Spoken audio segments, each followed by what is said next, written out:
Now broadcasting from his hidden bunker and fully stocked bar, it is the Saturday Report with Colt Sebastian Taylor.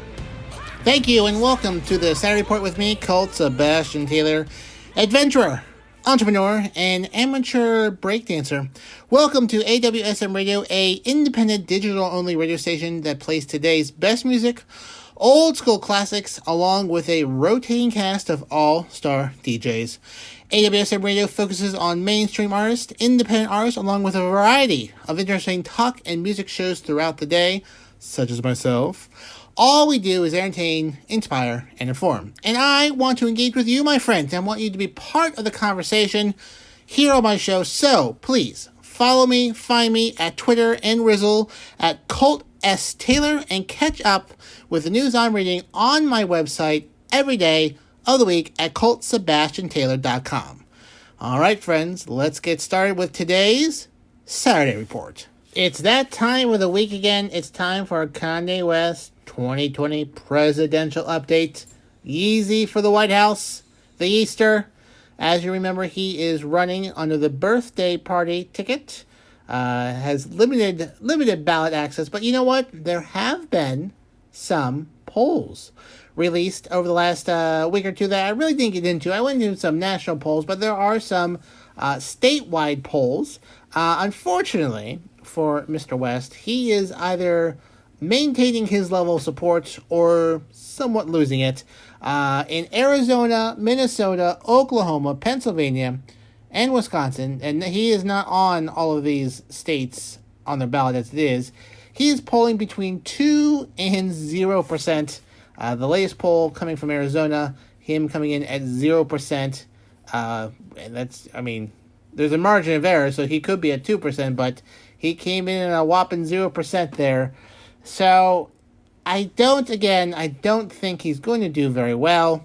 The only poll, and this is somewhat topical, considering Donald Trump has tested positive for COVID-19 this week. The only poll in which he does better than 2% is a hypothetical race between him, Mike Pence, and Joe Biden. That is the only poll out there even suggesting that he would make an impact in any sort of national numbers if that was the case.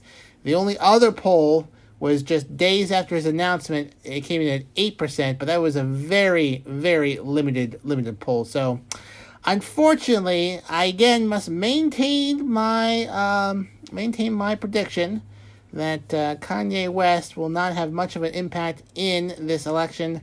I am really just curious to see how many votes he gets overall. So that's basically the only reason why I am still following this. So this may be the last Kanye West 2020 update on a weekly basis. I might check in every other week here with Kanye, because it looks like things have really slowed down.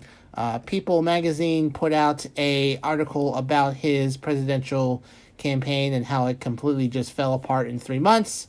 And the basic headline of that one is that there were just too many cooks in the kitchen, so to speak. And although I really don't think I think there's probably some other reasons other than that why it fell apart. But yep, that is your Kanye West 2020 presidential update here on the Saturday Report. Next up, we go to New York City, where the city that never sleeps also can be kind of a jerk sometimes. As you may know, on a past episode here of the Saturday Report, I talked about Rick Moranis making his return to the screen in a Mint Mobile commercial with Ryan Reynolds. Well, he was punched in the head. He was just punched in the head this week. There is surveillance footage of nice 69-year-old sweet Rick Moranis walking down the street in New York, walks by someone, and person punches him right in the side of the head and knocks him over. So he went to the hospital with head pain, hip and back pain, but I think he's going to be okay and whatnot. But it's shame that happened to him. He's a very nice person. Ryan Reynolds sent out a tweet to hope him well. It said, "Should have known not to subject Rick to the year 2020. Glad to hear he's okay." I can't say that's a terrible idea. Maybe Rick Moranis should wait till 2020 was over. But he is recovering. The suspect is at large, but they have a pretty good picture of him, so I would imagine they'll catch up with him sooner or later. So I hope if Rick Moranis, I'm sure he's a fan of the show. If he's listening, sir, I hope you make a speedy recovery. Next, a natural segue between Rick Moranis and Conan the Barbarian. Yes, Arnold's famous role. Crush your enemies, see them driven before them. I do a really good Arnold impression, if I would say so myself. But Netflix is looking to develop a Conan the Barbarian series. Yes. So if you like, fantasy, sorcery, and sword stories, then hey, that's going to be your place to go. So Conan, little background for you. Conan the Barbarian was known as Conan the Cimmerian. And actually, his character of Conan dates back to 1932. That's right. The story of Conan the Barbarian is over 80 years old. It was in Weird Tales magazine. Now, the character was made famous by Arnold Schwarzenegger in Conan the Barbarian and in the sequel, Conan the Destroyer, in 1982 and 1984, respectively. Also, you may not know this, but a very young James Earl Jones, yes, the voice of Darth Vader, was in one of those movies as well. He played the bad guy. So he made the movies there. Now, there was another movie called Red Sonja, which is from that sort of era of stories in 1932.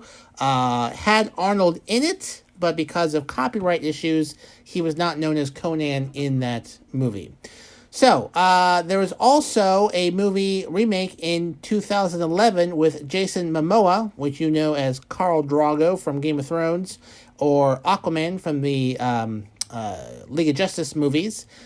Did okay, although not so great that, they made more movies off of it. So, but now, Netflix is looking to develop some shows on Netflix, and maybe even a cartoon series. Now, there were previous cartoon series of it in the early and late 90s, and it was not as bloody as the original movies. And I vaguely recall watching those back in the day. But you know what? I watched a few episodes of The Witcher, and, if it's going to be kind of like that, I'm down to watch it. No word yet on who's going to star in it. I imagine they'll get someone, pretty good for it. But Netflix is practically printing their own money. So I'm sure it'll be a well-put-together series. Fun fact, and this is, although, I believe this is an urban legend. When the original Conan came out in 1982, they were going to have toys for it. Because, Star Wars had came out, so toys was a big part of these movies coming out. And, okay, swords, kids like swords and whatnot. We'll make some Conan toys. And this is Hasbro.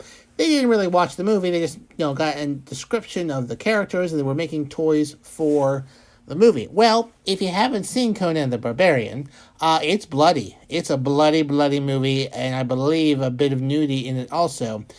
Hasbro, a kid's toy, says, "Well, we can't sell these toys." So they painted the head blonde, and that's where we got He-Man and the Masters of the Universe. Again, urban legend. It's probably been disproven by now, but you know what? A part of me likes to think that the 1982, everyone has really awful hair in these suits. They're all smoking, because smoking was cool back then.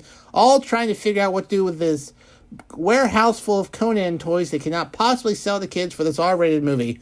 And then one guy says, "Hey, why don't we just paint the guy blonde and make a really terrible cartoon?" That sounds good. Hurrah, hurrah, hurrah, hurrah. So, in conclusion, Conan the Barbarian coming to Netflix. You should check it out, because I'm going to check it out, and I will give you a review as soon as I watch an episode. We now move on to space, where no one can hear you scream, because there's no air. And so having air up in space is critical for not dying. Well, the International Space Station has had an air leak for quite a while. Now, this air leak is very small, very minor, so minor and so small that NASA has not made it really a priority to find it, because it's so tiny, it's tough to track down. So there were several false alarms last week about there being a major air leak. They triggered some sensors, and so during this lockdown, they kind of closed off all these different modules of the space station. Now, the space station is made up of modules, so think of it as like, Legos. These pieces fit together and they make a bigger and a bigger space station. Well, they locked down all the modules to figure out where the air leak was coming from, and previously they weren't really able to figure out what was going on. This time, however, they detected a slight air leak in one of the modules built by Russia, and now finally they are going to eventually try to find this air leak and track it down and finally seal it. So previously, space station is pretty big. You just can't go around all over the place looking for an air leak. That's so minor it doesn't affect anything. You do have science and other things to do. But now that they have figured out where roughly this air leak is, they're going to be investigating the Russian module a little bit more closely and try to find out where the air is sort of sneaking out of the station to the point that it's setting off these false alarms. So that was interesting. I have never been in space, and I imagine none of you have either. But you know what? If I had a chance to go to the space station, I probably would do it. Wouldn't pay for it. I don't have, $30 million or however much it costs to get up there. But, I'd give it a whirl. Yeah, why not? I think wouldn't it be fun for me to broadcast the Saturday Report with Colt Sebastian Taylor from space? Although I don't know what their internet connection is like up there, so that might not be the best idea. Well, anyways, my friends, I wanted to share that with you. Always enjoy a good space story, but yep, they tracked down the air leak roughly on the International Space Station. Keeping with science, but now moving down to Earth, I read a recent report that scientists predict that unless we change the way we do things here on this beautiful planet of ours, we could lose up to 40% of our plant species in the coming years. 2 in 5, basically, will be wiped off of this planet due to climate change, us changing the environment, building into areas we've never built in before. But a lot of plants are feeling a lot of pressure, and some are in danger of extinction. And some of these plants are pretty important. Scientists identified over 700 plants, that are used to help make drugs, to keep us well, and even more being studied for their properties as possible solutions for other diseases and illnesses. But they can't study them if they are extinct. So just another sign that we need to treat this Earth just a little bit better, or we're going to lose a bunch of plants, and some of those plants, may help us cure some future diseases that we don't even know about. However, what I do know, my friends, is that you need to be on here Friday at 9 p.m. and Sundays at 10 p.m. and listen to an amazing show here on AWSM Radio, DC Live in Effect. He is our in-house DJ. And DC, you do not want to miss. You don't want to miss him smashing it on the ones and twos, kicking the beats from his South Florida compound. He is an amazing DJ, and we're very lucky to have him here on AWSM Radio on Fridays at 9 and Sundays at 10. You should check him out. Also, my friends, check him out on his Instagram, and he joins me on Rizzle from time to time. So listen to him, DC, Live in Effect. If you're listening to me today, you heard him last night. Clear your Sunday schedule. Listen to him at 10 p.m. on Sundays, 9 p.m. on Fridays. DC Live in Effect here on AWSM Radio. Moving on to Europe, where the Berlin patient has passed away from cancer. The Berlin patient was an anonymous patient who was cured from HIV in 2008. He had since come forward to be reveal his name as Timothy Ray Brown. But yes, he was cured effectively of the disease due to a bone marrow transplant. He had a acute myeloid leukemia, which is a blood cancer, and many ways to treat leukemia is a bone marrow transplant, which, if you don't know what that is, it makes me shiver. They basically drill into your bone and pull out the bone marrow and then transport it and put it into someone else's bone marrow. Well, he received bone marrow from a donor who had a rare genetic mutation in it that made his body naturally resistant to HIV, and the mutation is known as CCR5 Delta 32. I don't know what Delta 31 does, but this natural resistance in this person's body that lived in the bone marrow was transferred over to him. So, I mean, effectively curing him from HIV. He picked up this naturally resistant mutation in the bone marrow, and it stuck with him, and they kept testing him, and he remained HIV free. Now, this is not a practical way to cure everyone from HIV.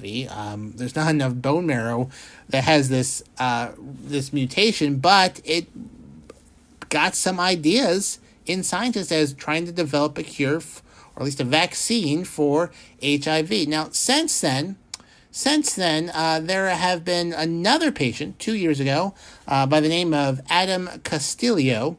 He was known as the London patient. He received HIV antiretroviral therapy, and then he ended up being cleared from HIV as well. So there was two people. One just passed away, but this other person, he was cured from HIV.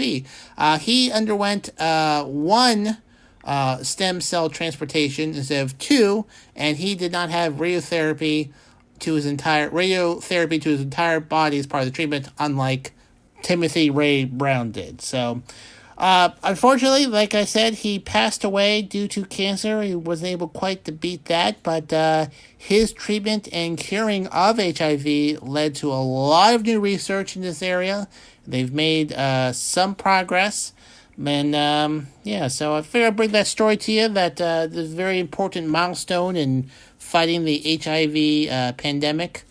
This patient, hopefully, his scientific contribution during his treatment will help us all one day find a cure for HIV. Moving on to the world of business, Prime Day. Amazon Prime Day is coming. Yes, Prime Day. It is October 13th and 14th this year, and given the state of the pandemic, some experts are saying that this might be the biggest Prime Day of all time, with a lot of online shopping. Some of the pre-Black Friday sale that sort of pops up before Black Friday. A lot of people do a lot of online shopping on Amazon Prime. They have, 48 hours of deals and, a deal every hour. Now, Amazon's not a sponsor of the Saturday Report with Colt Sebastian Taylor. Get on that, Bezos, because I'll take your money. But the Prime Day, which I thought was interesting. I'm not plugging Amazon Prime Day, but I find it interesting that they're doing this. They've started to do this every year now. Now, Prime Day was a response to Singles Day in China. Now, Amazon does not have a big presence in China. Alibaba, which is the big Amazon-like competitor in China, had this holiday called Singles Day, which apparently is a holiday in China where people who are single just go out and buy themselves something nice for themselves. Sort of like a treat yourself Singles Day. But, and it showed to be this huge spike in sales on that day. Amazon wanted to mimic that, so they came up with Prime Day, Amazon Prime Day. So, but this Prime Day is starting to really cut into competitors. Competitors are seeing this, and they are coming out with their own sales on these days. So they're trying to compete, try to wrestle back some of that market share from Amazon and have their own specials on these days. Now, also, if you have Amazon Prime, you know that you get like free shipping and whatnot. That model is starting to be copied by other stores. Target and Walmart and some others are having a sort of subscription service where for a certain amount of money a month, you can get free shipping on all online orders, which will be delivered to your house. So they're trying to wrestle back some of that money Amazon has stolen from them, and they're coming out with their own sort of, programs as well. So I don't think I'm going to sign up for every single one. If they want to give me one to test out, I'd be more than happy to. But you should see this increased competition, I think. all these subscriptions, these services to get free shipping. You pay $10 a month and you buy as much as you want online. We'll ship it to your house. Given the pandemic that we're in, again, this is, I think, a shift in our culture. That's going to be a whole lot more online shopping. And then when we have the vaccine, whenever that is, I think it's going to stick around. It's just kind of convenient to sort of sit at home and wait for things to come to you. Now, you can't buy everything online. I think it'd be tough to buy, shoes. I don't buy shoes online, but like a lot of other things, it could be. So, friends, not only should you be on the lookout for Amazon Prime Day, but look at Walmart, Target, all the big stores. They're probably, during that time period, having their own sales, and hey, you might grab yourself a deal. Now, friends, on to some truly sad news. Farmville. Yes, that virtual farm you played on Facebook years ago. Well, the game is being retired and will cease operations at the end of this year on December 31st. So, if you have a farm, you might want to harvest those artichokes, milk those cows, and check on your friends' farms one last time, because Farmville will be no more in 2021. Yet another casualty of 2020. Now, why is Farmville going kaput? That is a very interesting story.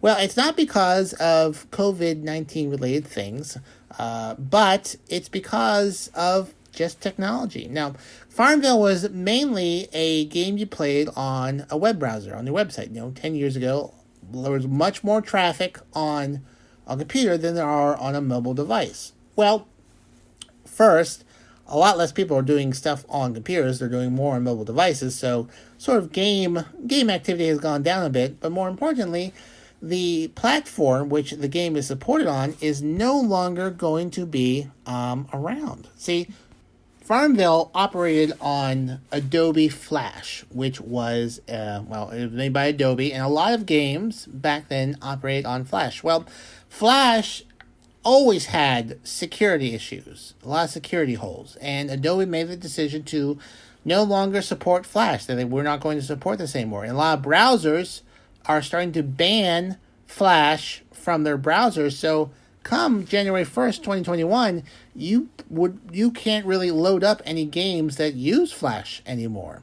So with that in mind, the folks at Farmville decided to close up shop and end things on December 31st. They're ending in-game purchases in mid-November, although I'm not sure who would buy anything in October if something is ending in December. And then finally, the sun will set on this storied game, Farmville, on December 31st. A casualty of technology. Now, this game never really moved to mobile devices like apps or your phone apps and whatnot. There's lots of, games similar to it, but they never really made the swap over to mobile devices, which is kind of reminds me of Netflix and Blockbuster not really embracing the whole streaming formats, or Redbox, the boxes of DVDs outside, and like, nope, it's fine, we'll be just fine. But Farmville never really adopted a mobile strategy and never really got on the iPads or the phones. With that said, I would not be surprised that come mid-2021, with great fanfare, a Farmville app will pop up and people will start all over again. Maybe it's tough to transfer all that data from the web browser to an app and whatnot, and they'll let things cool off for 6 months and then come back with a new app and people can start farming again. I had a Farmville as well.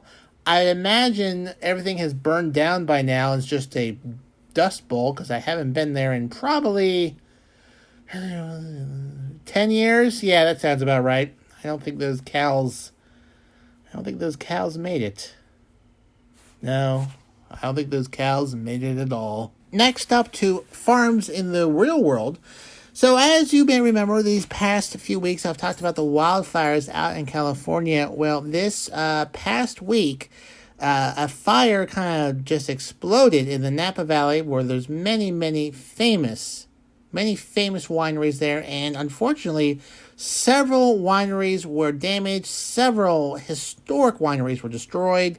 Vineyards were burnt away. Barns full of bottles of wine were destroyed. Guest houses and whatnot, and many have been damaged. Just a partial list. I don't know if you've been out to California, but the Burgess Cellars, Fairwind Estates, Chateau Boswell, the Bremer Family Winery, and the Sterling Vineyards have all been damaged due to the fire out there known as the Glass Fire out in Napa and Sonoma counties.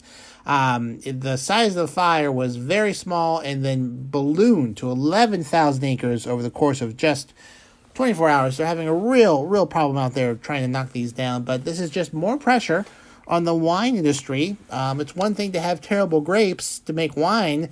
It's another thing to have your wine bottles and places where you make the wine all burned down. So I would not be surprised, again, my friends, to see a shortage of wine or prices increase over the next few months as wine country takes a beating out there in California. But that said, there could be some opportunities for vineyards and wineries closer to you, some local ones, maybe filling that gap with their own variety. So I would certainly encourage you, my fine wine friends out there listening to me on your radio app, buy local. Check out a few local wineries. Support them. They're as hard as hit as we all are during COVID-19. And, supporting local wineries will keep them in business and help you and help your community, remain strong.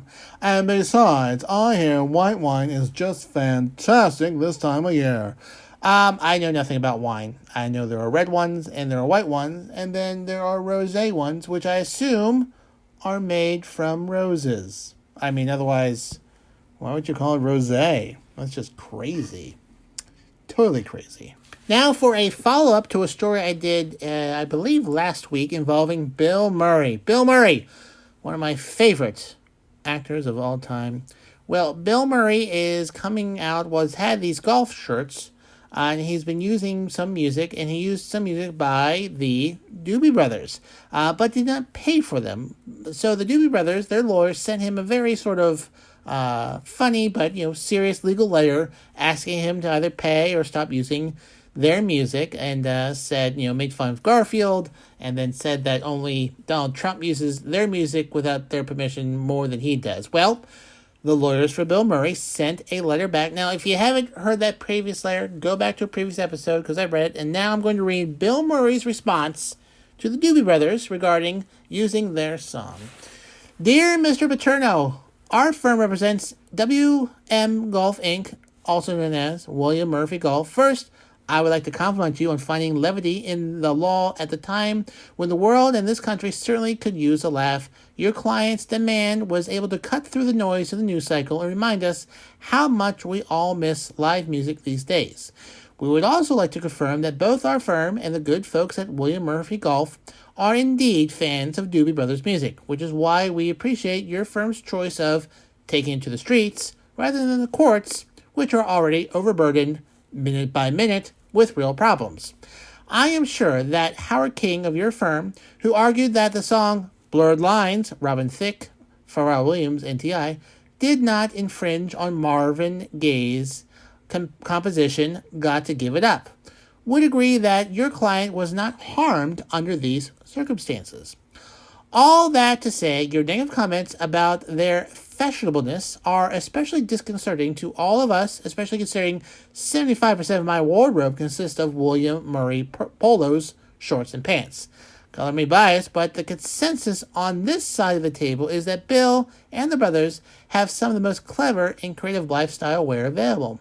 In the immortal words of Mr. Murray, the more relaxed you are, the better you are at everything. So let's pour one up and unwind with a listen to the recently released Quadio box set and plan to cross paths at a Doobie Brothers 50th anniversary show in 2021 when some level of normalcy resumes.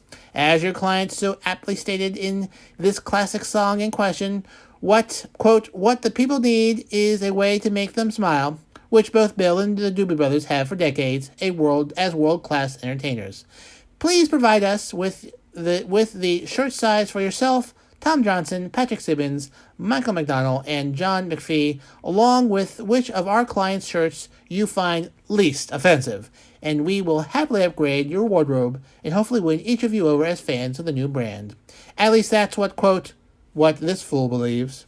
So that letter was chock full of Doobie Brother references, and Bill Murray's lawyer is offering, not offering to pay for the song, but to let them pick out whatever shirts they like, hand them over, and then, hook up at the 50-year anniversary show in 2021 and have some sort of joint appearance and whatnot as compensation for using their song. Now, last I checked, no word yet on how this was received by the Doobie Brothers. But hey, I would say if Bill Murray wanted to use one of my things, and I get some Bill Murray shirts, that'd be good enough for me. Their main argument is that this is not hurting them in any way. So, the asking them to cease and desist, they're not. They would like to keep using the song, not pay for it, but they'll compensate them with some shirts and, coming together later. We'll see what happens. I'll keep an eye on this for you, my friends. But that was Bill Murray's response to the humorous letter sent to him. Got a lot of good press out of this, of these sort of funny, quirky, snarky legal letters back and forth between these two sets of lawyers representing their clients. Well, Rick Moranis is not the only person who has returned to the TV. So has Shepard Smith. Shepard Smith returned to reporting the news this week on CNBC. He previously was working for Fox News. In fact, he was at Fox News during the inception of the channel in 1996. He had been there for a very, very long time. He had reported on the death of Princess Diana, Bill Clinton's impeachment, the Columbine shooting, Oklahoma City bomber execution, Hurricane Katrina, and in 2003 he started doing the Fox Report with Shepard Smith and became a very, very high ratings magnet there at Fox News. He became the managing editor of the Fox News Breaking Division in 2013 and was the host of Shepard Smith Reporting and was being paid, like $8 million a year. So, he resigned on October 11th, 2019. He said he was leaving the network. He had been, butting heads there for 2 years with Sean Hannity and Tucker Carlson, refuting some of the popular, stories that were on there. He went out of his way to, refute the Hillary Clinton Ukrainian uranium story in the Clinton Foundation, stuff like that. And he irritated a lot of the, personalities on there, like Sean Hannity and Tucker Carlson and many others. And they had some on-air beef between each other.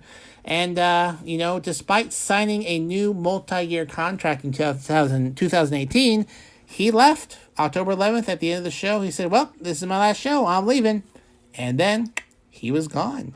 But he has now returned to the news airwaves on CNBC with the news with Shepard Smith.